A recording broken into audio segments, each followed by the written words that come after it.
Muchos países en Sudamérica que decidieron cambiar su relación con Taiwán por una con China, pensaron que esto los haría más desarrollados. La realidad es diferente, es todo lo contrario. Ahora están menos desarrollados. En este episodio, tengo un invitado muy especial. El presidente de Paraguay, el señor Santiago Peña. Paraguay es un país único. Es uno de los 12 países en el mundo que reconoce a Taiwán en lugar de a China comunista. No podemos poner los intereses económicos por encima de los valores y principios. Paraguay es uno de los 6 países en el mundo, junto con Estados Unidos, que han trasladado sus embajadas de Tel Aviv a Jerusalén. Peña dijo que tomó esta decisión a pesar de la inmensa oposición de otros líderes mundiales. Antes de ser presidente, Peña fue economista y ministro de Finanzas. Asumió el cargo en agosto del 2023, tras una victoria contundente. El presidente Trump es una gran oportunidad, no solo para Estados Unidos, sino para el mundo entero, para avanzar y dar más visibilidad a una agenda positiva. Debemos fortalecernos, y eso se logra invirtiendo en las personas. Esto es American Thought Leaders, y yo soy Jan Jekielek. Presidente Santiago Peña, es un placer tenerlo en American Thought Leaders. Estoy muy contento de estar aquí. Estamos a solo un día de la inauguración del presidente Trump. Usted debe estar pensando mucho en cómo podría ser una futura cooperación entre Estados Unidos y Paraguay. ¿Qué tiene en mente? Creo que este podría ser el mejor momento. Tenemos más de 150 años de relaciones entre Paraguay y Estados Unidos. Pero pienso que los próximos 4 años serán, sin duda, lo más destacado de nuestra historia. Creo que todos los líderes mundiales estuvieron sintonizando ayer la televisión. La historia se estaba escribiendo. Estar aquí en Washington durante la inauguración del presidente Trump, no podría imaginar otro lugar para ningún líder mundial. En mi caso, siendo de un país que ha sido un amigo de larga data de Estados Unidos, y por las causas correctas. Somos uno de los pocos países en el mundo que tiene un déficit comercial con Estados Unidos. Ellos nos venden más de lo que nosotros les vendemos. Tenemos una alianza sólida con Israel. Tenemos una alianza sólida con Taiwán. Somos buenos amigos de ambos países. Esto nos convierte, probablemente, en los mejores aliados que tiene Estados Unidos en todo el hemisferio occidental, entre todos los países del mundo. Entonces, tener la oportunidad de reflexionar sobre todo lo que pasó en los últimos 4 años, creo que tenemos grandes tiempos por delante. El presidente Milei también estuvo aquí, y creo que quiere desafiarlo por ser el mejor socio de Estados Unidos, tal vez. ¿Qué piensa sobre eso? Sí, somos muy buenos amigos con el presidente Milei, y está haciendo un gran trabajo, por supuesto. Argentina es un actor importante en muchos aspectos. Es miembro del G20, y nosotros estamos en un camino diferente. La situación económica de Argentina es mucho más difícil que la nuestra. Estamos en una etapa diferente. El país está creciendo. La economía se está desarrollando. Logramos el grado de inversión el año pasado. Pero nuestro sueño u objetivo es convertirnos en una nación mucho más desarrollada en los próximos años. Por supuesto, también estamos interesados en ser un actor regional en América Latina. Estamos a pocas semanas de la elección del próximo secretario general de la Organización de Estados Americanos, OEA, donde Paraguay ha presentado una candidatura para ese puesto. Queremos ser un jugador más grande y más importante. Queremos dejar atrás la imagen que un famoso escritor dejó sobre Paraguay como la isla rodeada de tierra. Si se percibe eso, parece que el pueblo paraguayo está aislado de la región y del mundo. Pero ahora estamos en un momento en el que queremos no solo participar, sino ser líderes. Es muy interesante. Usted habla de la economía. Fue ministro de Finanzas. Es economista. Paraguay, en el último año, creo que obtuvo una mejora en su calificación crediticia gracias a su trabajo. ¿Qué está haciendo que este sistema sea estable? Creo que es la adversidad. Creo que estar en medio de 2 países grandes y complicados nos hizo más fuertes. Durante décadas, la economía de Paraguay seguía el ritmo de la samba o, a veces, del tango. En algún momento, decidimos que necesitábamos poner nuestra propia música y tener nuestra propia fortaleza.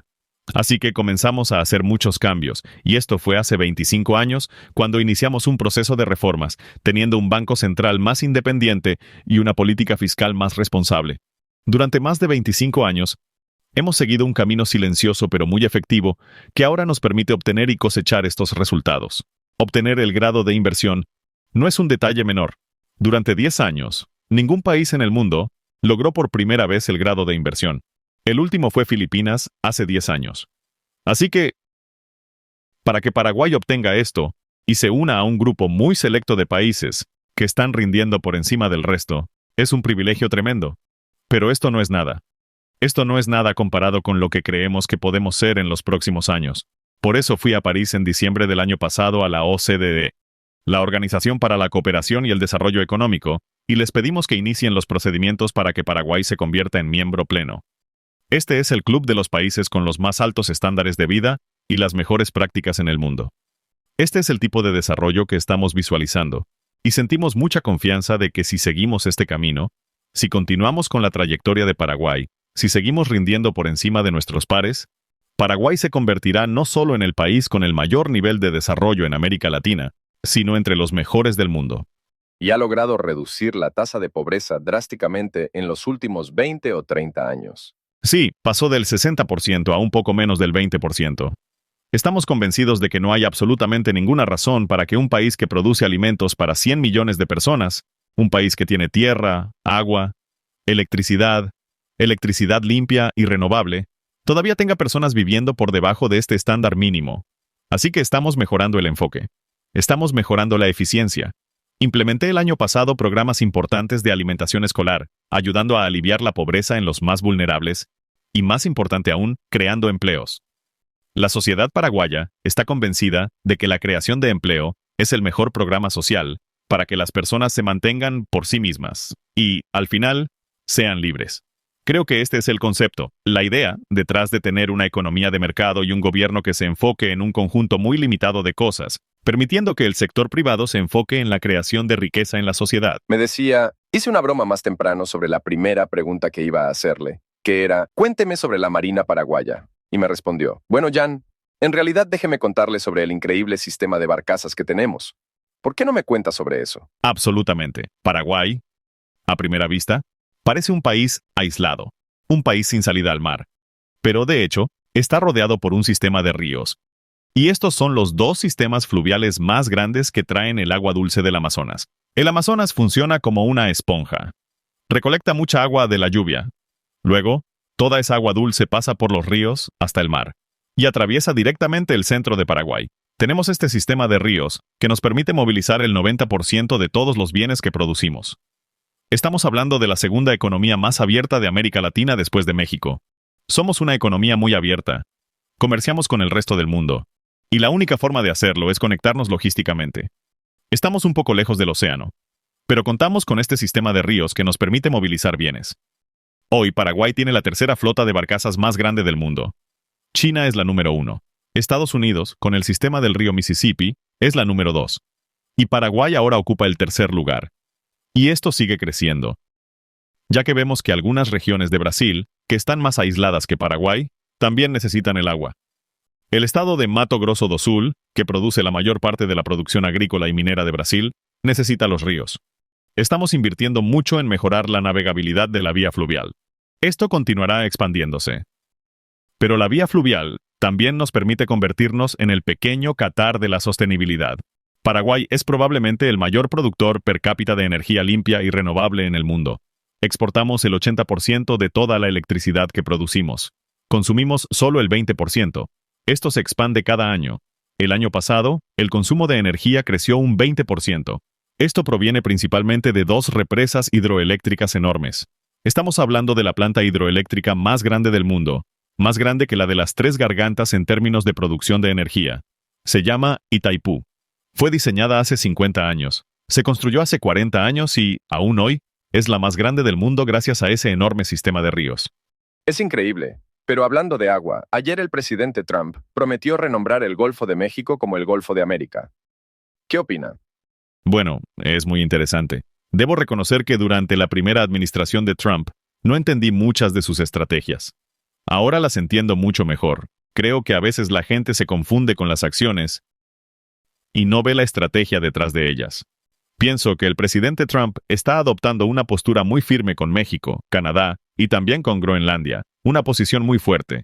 Pero creo que más allá de las acciones está la idea de seguridad nacional, identidad nacional, y poner a Estados Unidos primero.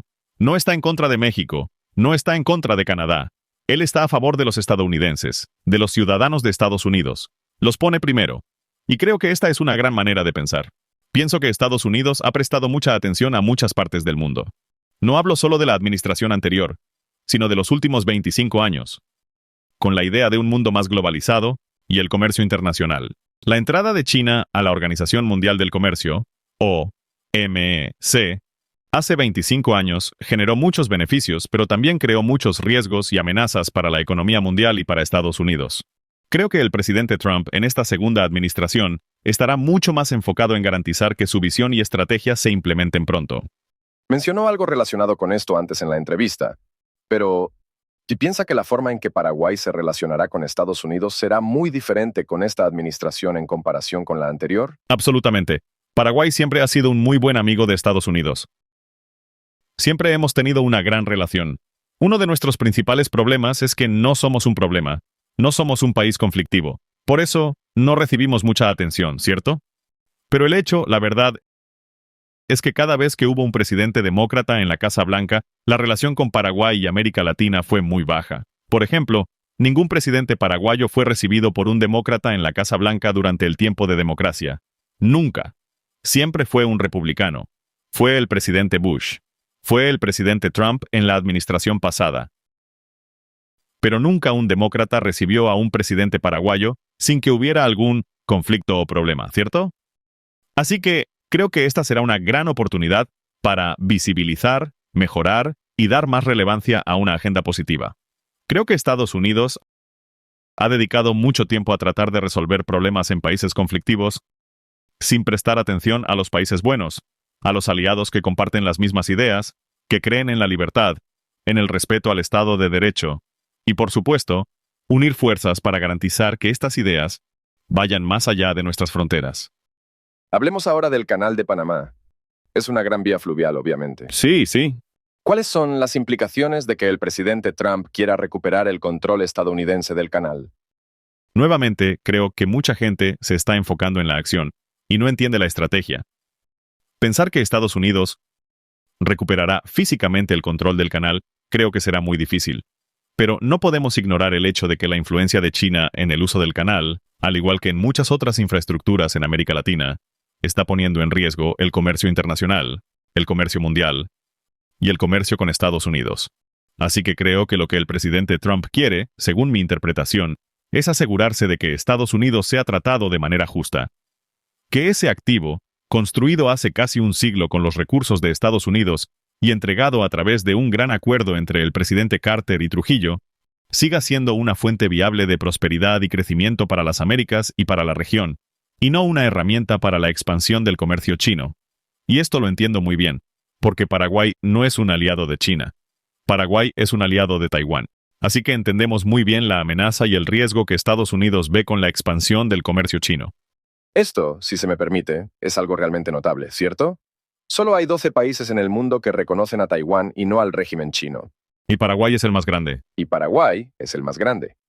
Y estoy seguro de que recientemente incluso expulsaron a un diplomático chino por incitar en la otra dirección. Esto es bastante notable, creo. Explíqueme por qué y qué opina al respecto. Es notable cuando no entiende de dónde viene Paraguay. Creo que mi mayor deseo es que la gente aprenda la historia de Paraguay. Este es un país que hace 5 siglos, 500 años, recibió el primer flujo de españoles que llegó al continente. Primero, desembarcaron en la costa de lo que hoy es Argentina. No pudieron quedarse allí. La razón fue que encontraron una comunidad indígena muy hostil. Así que comenzaron un viaje a través del río. Nuevamente, el río era la conexión con el resto del mundo. Lo llamaron el Río de la Plata. Buscaban plata y oro. En el año 1537 desembarcaron en una bahía. La encontraron en el día. Y dijeron, nos quedaremos aquí, esta será la base de operaciones. La razón, y recuerde, estaba lejos del océano, fue porque encontraron una comunidad indígena muy amigable, los guaraníes. Por 300 años, Asunción, nuestra propia capital, se convirtió en el centro de la colonia. Fuimos el primer país en obtener la independencia de España. El primero en 1811. Antes que Brasil, Argentina, Uruguay, Chile, Colombia, casi todos, incluso México. Éramos una nación independiente cuando muchos otros países aún respondían a la influencia de España. Desde ese momento, el vecindario se volvió muy hostil, al punto de que 3 países, en el año 1864, declararon la guerra contra Paraguay, Brasil, Argentina y Uruguay. Fue una guerra de exterminio. Luchamos durante 6 años, Al final de la guerra, perdimos el 60% del territorio y el 90% de la población masculina. Más de la mitad de toda la nación fue asesinada. Esa fue la historia detrás de la reconstrucción de Paraguay. ¿Y por qué quedamos rezagados después de haber sido la nación más desarrollada de América Latina en el siglo XIX? Entonces, cuando observa la amenaza que enfrenta Taiwán debido a la influencia de China, o la amenaza que enfrenta Israel en un vecindario muy complicado, nos sentimos muy identificados. Estas son nuestras mismas luchas, las que hemos enfrentado durante muchos años. Esto creó un sentido de resiliencia. Nadie va a resolver nuestro problema. Debemos hacernos más fuertes. Y te haces más fuerte invirtiendo en la gente. Es la gente quien, al final, preservará. Recuerde, cuando casi no quedaban personas vivas en Paraguay, fueron unos pocos paraguayos quienes mantuvieron la idea de ser una nación. Y las mujeres jugaron un papel fundamental en la reconstrucción de la nación. Es una historia increíble, absolutamente increíble. Pero sabe que, por supuesto, China tiene una enorme influencia a su alrededor, ¿verdad? Y obviamente, siempre intenta influir también en su país. Influye en nuestro país e influye en los países que nos rodean para ejercer presión sobre nosotros. Somos, claro, un país de solo 6 millones de personas. Dependemos mucho del comercio internacional y de las buenas relaciones que tenemos con muchos países. Y estamos siempre listos para pagar un alto precio por defender las causas correctas. Por ejemplo, cuando surgió el conflicto entre Rusia y Ucrania en 2021, Rusia era el segundo mercado más grande para la exportación de carne de Paraguay. Tomamos una postura muy firme en defensa de Ucrania, y el mercado de carne ruso se cerró inmediatamente para Paraguay. Tuvimos que redirigirnos, abrir otros mercados y trabajar en ello, pero no podemos poner los intereses económicos por encima de los valores y principios. De lo contrario, el camino es muy complicado. Señor presidente, esto es un fenómeno raro en este mundo. Lo sé. Y estamos más que dispuestos a hablar con más fuerza sobre estas ideas. Creemos, y pienso que el presidente Trump es una gran oportunidad, no solo para Estados Unidos, sino para todo el hemisferio occidental y el mundo entero. Creo que necesitamos recuperar un poco de sentido común porque esto no tiene nada que ver con ideologías, ya sea de derecha o izquierda. Esto es sentido común básico sobre el bienestar de las personas, sobre cómo respetamos a las personas y mantenemos nuestros propios principios y valores. La sociedad paraguaya cree que la vida debe ser respetada y protegida desde su concepción. El aborto está prohibido en la Constitución. No discriminamos, pero entendemos que el matrimonio es la unión entre un hombre y una mujer. Esta es nuestra comprensión. No discriminamos a nadie por una opción diferente, pero la Constitución sostiene esto como un valor fundamental. Hemos pagado un precio muy alto en muchos momentos de nuestra historia, más recientemente también, y esperamos que esto sea ahora una de las mayores fortalezas de Paraguay. Estados Unidos, bajo el presidente Trump, es muy escéptico hacia muchas organizaciones multilaterales. Por ejemplo, recientemente anunció su salida de la Organización Mundial de la Salud. Sé que Paraguay está bastante involucrado en muchas organizaciones multilaterales, y también sé que China tiene una influencia significativa en algunas de ellas. Algunas personas incluso argumentan que algunas están controladas por China. Sí. ¿Cómo manejan esa dificultad? Yo alentaría firmemente a la administración Trump a no darle la espalda al sistema multilateral, sino a reformarlo. El sistema multilateral actual, diseñado y estructurado después de la Segunda Guerra Mundial, fue construido con la imagen e idea moldeadas por Estados Unidos, el Reino Unido y las ideas occidentales. Pero en los últimos 70 años, esas ideas se han ido desvaneciendo. En el intento de incluir más perspectivas, hemos dado más espacio a países que no comparten los mismos principios y valores. Creo que estas instituciones realmente han disminuido su capacidad para resolver problemas. Estas instituciones fueron creadas con la idea de que no deberíamos tener más guerras. Sin embargo, actualmente hay más de 50 conflictos. En este momento, hay más de 50. No es solo Ucrania y Rusia. No es solo el Medio Oriente. No son solo los conflictos que estamos viendo en el caso de Haití, del cual nadie habla, pero que sigue viviendo en una situación muy frágil. Así que alentaría firmemente a que Estados Unidos ayude a reformar estas instituciones. Paraguay está proponiendo una candidatura para la Organización de Estados Americanos, OEA. El próximo año, el hemisferio occidental tendrá la oportunidad de nombrar a un nacional de esta región como jefe de las Naciones Unidas. Esto no sucede todos los años. Elegimos después de 10 años. Y creo que será la oportunidad para el hemisferio occidental después de 5 décadas. Es una gran oportunidad en la que debemos involucrarnos, y necesitamos el liderazgo fuerte de Estados Unidos. Ahora podemos retroceder a los esfuerzos que el secretario de Estado Henry Kissinger hizo al convencer a Mao de acercarse al mundo occidental, con la incorporación de China a la Organización Mundial del Comercio, OMC. Vemos muchos beneficios, pero también veo muchas amenazas, porque ellos no cumplen con las mismas reglas que nosotros seguimos. Y ahora, no solo vemos al Partido Comunista que decidió no tener elecciones libres en China, sino que también vemos a un líder en China que está en contra de realizar cambios dentro del mismo sistema. Esto me preocupa mucho, especialmente la influencia de China en todas estas instituciones. Y la única manera en que China tendrá más influencia en estas instituciones multilaterales es si les damos el espacio. Si Estados Unidos se retira de este sistema multilateral, le estaremos dando más espacio a China. Ya respondió algunas de mis próximas preguntas que están relacionadas con Estados Unidos. A través de algunos nombramientos del presidente Trump, ha quedado claro que China es un tema importante. El asesor de seguridad nacional, el secretario de Estado, todos lo consideran un gran desafío. ¿Cómo pueden Paraguay y Estados Unidos trabajar juntos para contener esta amenaza? Somos el punto ciego en Sudamérica. Somos el único país que no está bajo la influencia de China. No tenemos nada en contra de China, pero creemos que Taiwán merece una oportunidad. De la misma forma que Paraguay merece una oportunidad. Nosotros merecemos una oportunidad. Creo que la idea detrás de Paraguay como un aliado fuerte es mostrar a otros países que es posible. Muchos países de Sudamérica, con los que he hablado en los últimos años, decidieron cambiar su relación con Taiwán por una con China, y muchos de ellos cayeron en promesas. Muchas veces, los líderes pensaron que tener una relación con Taiwán o con China abriría el enorme mercado chino. Pero la realidad ha sido bastante diferente. Han abierto sus mercados a una capacidad de manufactura e industrialización que no cumple con las mismas leyes laborales que nosotros aplicamos, que no respeta los mismos estándares ambientales que nosotros seguimos, y que no cumple con las mismas regulaciones contra el lavado de dinero que nosotros acatamos.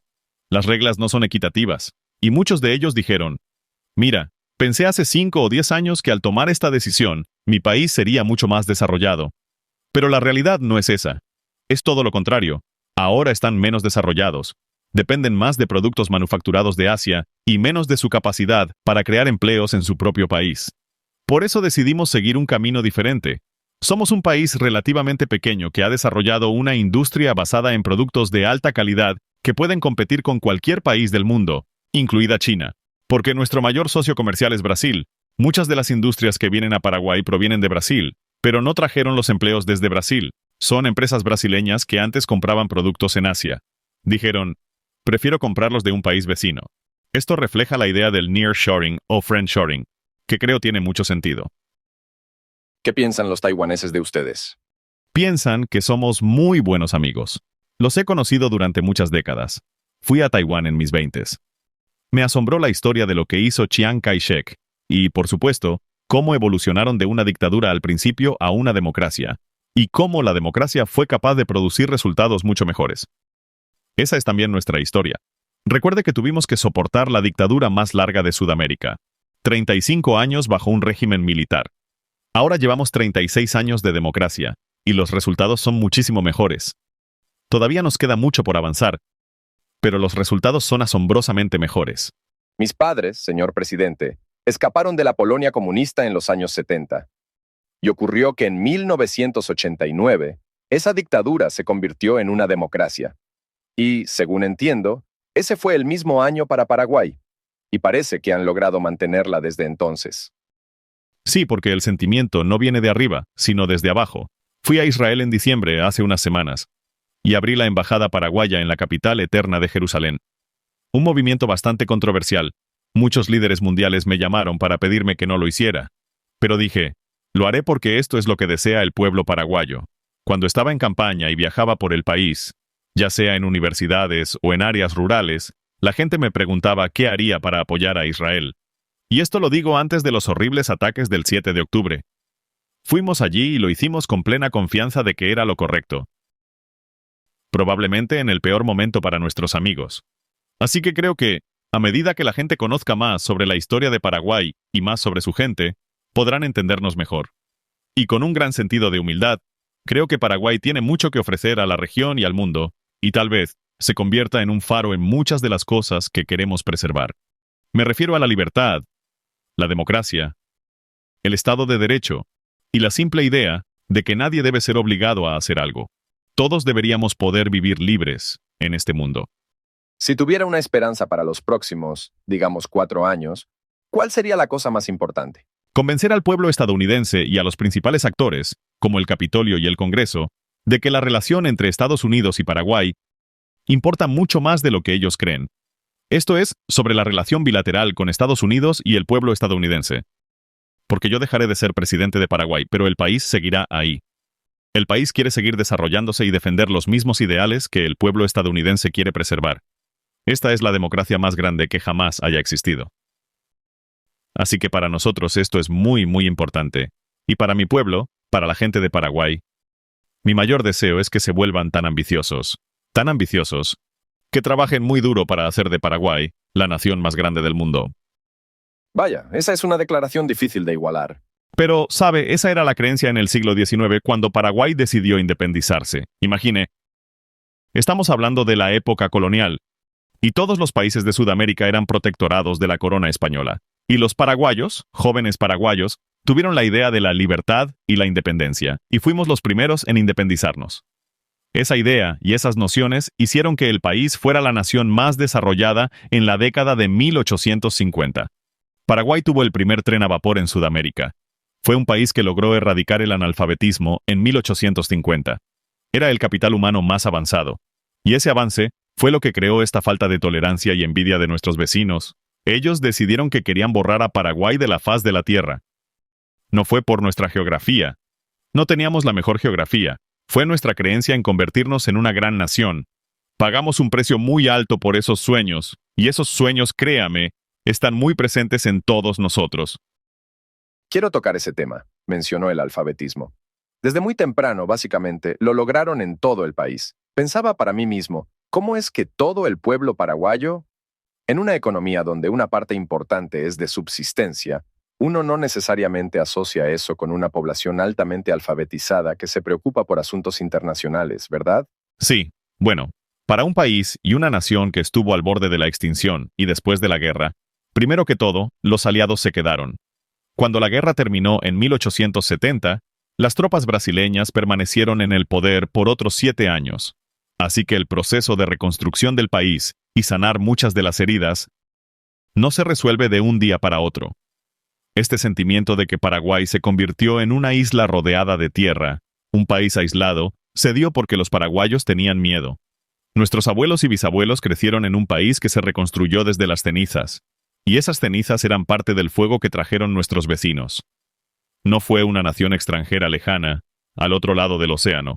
No, fue el vecino de al lado.